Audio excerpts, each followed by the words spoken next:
You also stated in the novel lecture that policymakers around the world haven't learned enough this lesson, the lesson on the role of local users. Yeah, now, not all policymakers. Yeah, There's some that do really understand. Yeah. And we're getting more of them to understand. Yeah, good.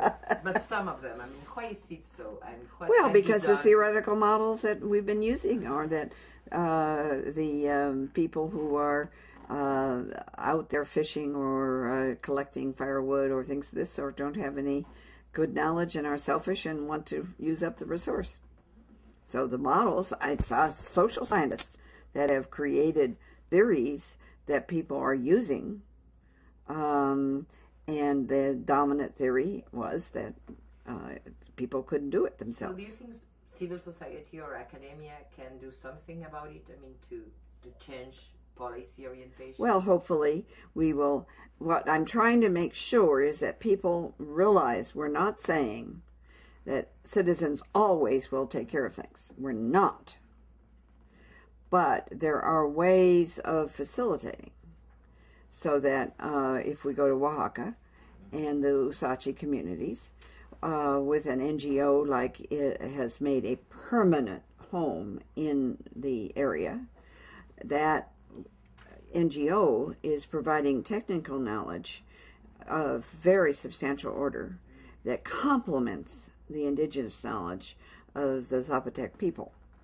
And by being there permanently and then figuring out, for example, when they decided they learned a new way of growing orchids in the epiphyte forest.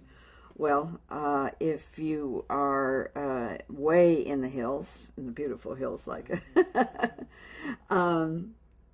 you don't know how to export.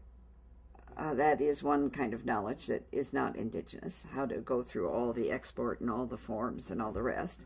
But the NGO had the knowledge of how to get all the paperwork and everything else taken care of.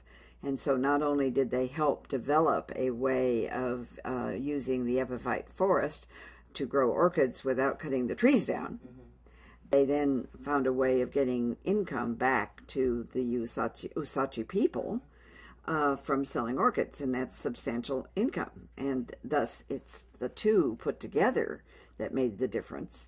And now I don't want us to say every time we have an epiphyte forest we should grow orchids. But in some places that turns out to be a very good way of, without destroying resources, to build something on it. Fine. And now we're getting into Mexico. As you know, Mexico was the first country in the world where collective property was legally recognized since the 1930s. Nowadays, around 70% of the country's forest land is still owned by local communities. Do you think this wide presence of communal forest tenure brings advantages or constraints to sustainability, and why is it so? Well, I'll go back to my earlier statement. Yeah. Corporations have been legally recognized for a long time.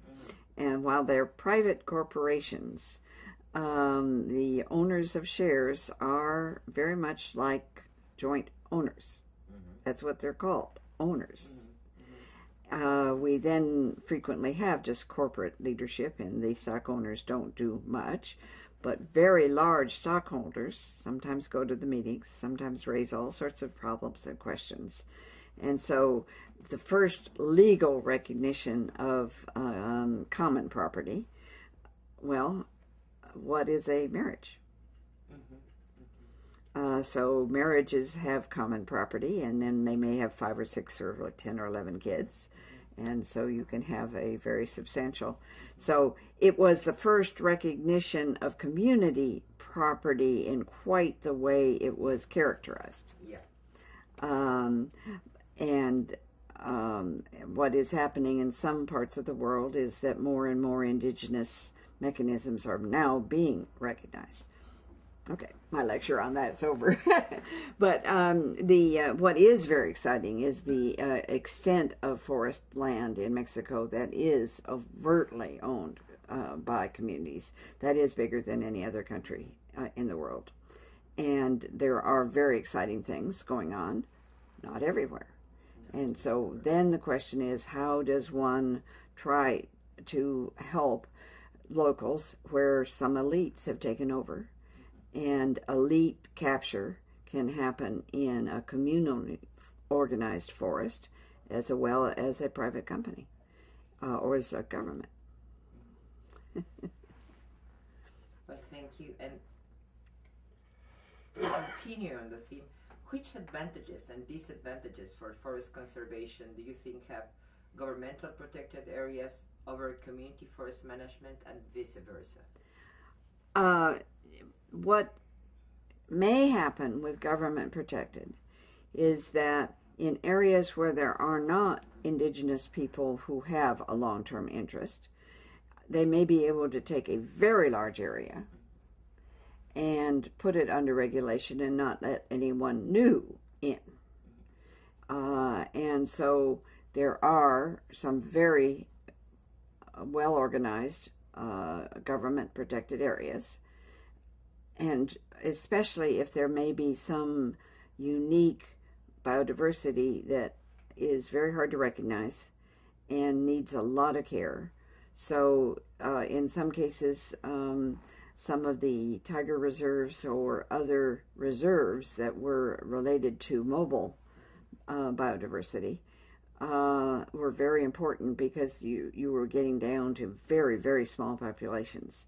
And if you have an official reserve, you may be able to either grow some things that are indigenous and replant them, or the animals breed them. And so I'm not at all opposed. It's just I'm opposed to it as the uniform panacea, and I'm opposed to it especially when there are local people who are taking good care of a resource, and then they're pushed out. Okay, or they are prohibited to use resources even if they stay. Recently in Mexico and also in Central America and Costa Rica, some protected areas and program of environmental services provide payments to forest communities. In exchange, communities give up their rights to use and manage forests in favor of governmental agencies. Do you think these types of incentives are enough to achieve conservation and long-term interest on sustainability? Yes and no. PES, payment for ecological services or environmental services. I can't remember which. Yeah, both of them. Again, it's sometimes looked at as a panacea, and it always works. It doesn't always work. There are ways of doing this that do enable the people who live there to make decisions when they are thinking of alternative decisions that are more toward the sustainability of the resource. But some payments for ecological services end up red. I'm very, very nervous about reduced emissions and deforestation and degradation. Some of it is looking like it could be that some big corporation comes into an indigenous area and says, here's a lot of money